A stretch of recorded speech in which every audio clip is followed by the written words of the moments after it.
Si Tonton ay isang batang mahilig maglaro sa labas. Isang umaga, handa na siyang pumasok sa paaralan, ngunit may isang problema, nawawala ang isa niyang sapatos. Hala! Nasaan ang sapatos ko? Tanong ni Tonton habang hinahalungkat ang ilalim ng kama. Una niyang tinanong si nanay, "Anak, baka naiwan mo sa labas?" Sagot nito, tumakbo siya sa bakuran at tinanong ang pusa nilang si Mingming. "Mingming, nakita mo ba ang sapatos ko?" Tumuhay lang si Mingming at nag-inat, dumaan siya sa kusina at tinanong si tatay.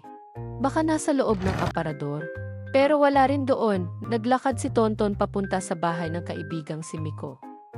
"Miko, nakita mo ba ang sapatos ko?" "Sen, baka nasa ilalim ng puno ng mangga."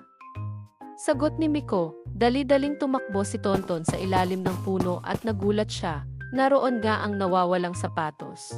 "Tonton, pasensya na," sabi ng asong si Bantay. "Ginamit ko kasi para gawing unan." Natawa si Tonton at kinamot ang ulo ng alaga.